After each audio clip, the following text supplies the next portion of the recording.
बेवकूफ पति। जौनपुर गांव में सभी लोग आपस में मिलजुल कर रहते थे। उसी गांव में मंगल अपने परिवार के साथ रहता था। वह अपने गधे को नहला रहा था।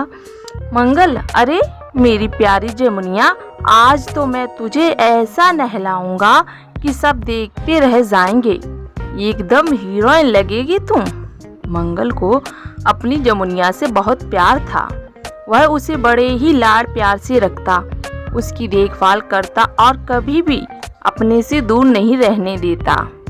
वह उसे अपने घर में ही रखता था, उसी के साथ खाना खाता, बैठता, उसी के साथ सैर पर जाता।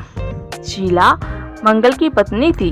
मंगल अगर आपने घर में होता तो शीला उसके बगल में होती और पीछे जमुनिया बंधी हुई होती।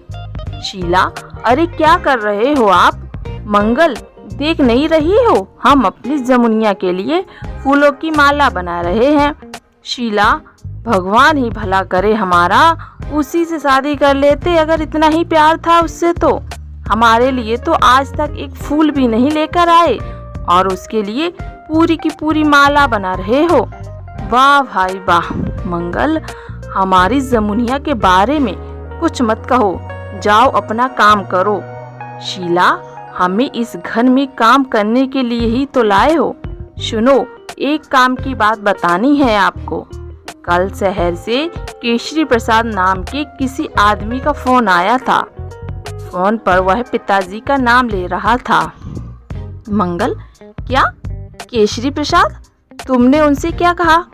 शीला, मैं क्या कहती, मैंने कह दिया जब वह घर पर होंगे तब बात करवा दूंगी।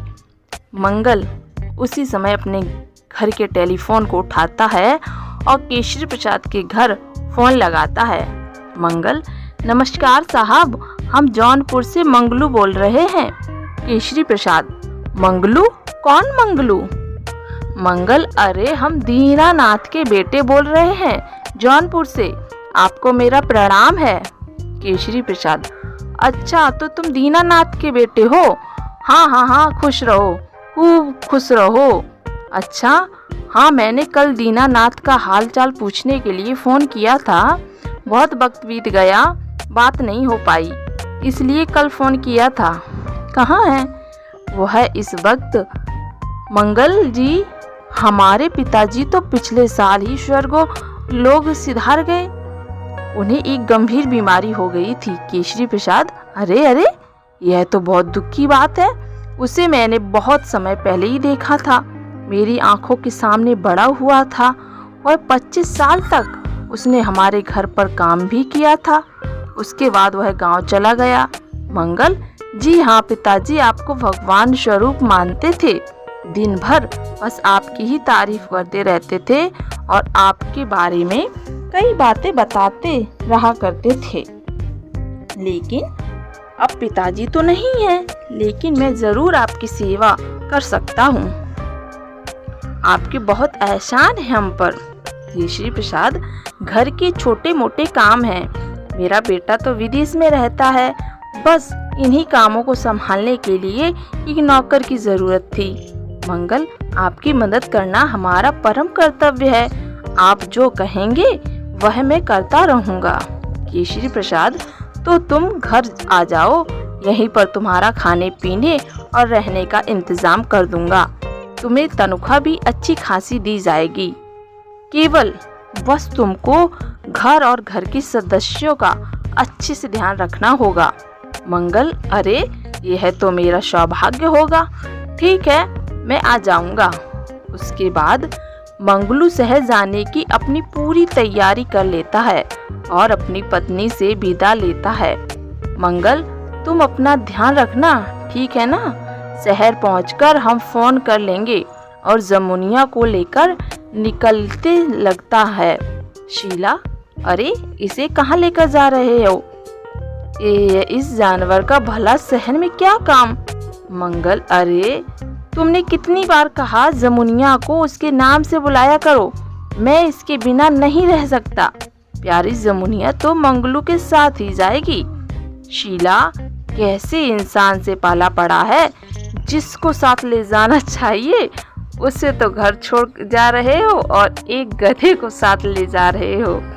मंगल अब ज़्यादा बातें ना बनाओ, लाख दफ़ा समझाया कि बाहर जाते समय टोका मत करो, बस टुकुर टुकुर करती रहती हो।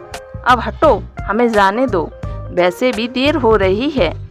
मंगुली जमुनिया के साथ केशरी प्रसाद के घर के बाहर पहुंचा। वह गधे पर चढ़कर अंदर जाने लगता है, तभी उसे गार्ड रोकता है। गार्ड, अरे भाई रुको रुको, इस गधे पर बैठकर कहाँ घुसे जा रहे हो? कौन हो तुम? हाँ, और कहाँ जाना है? मंगल जी, हमारा नाम मंगलू है, जौनपुर से आए हैं और यह हमारी जमुनिया है।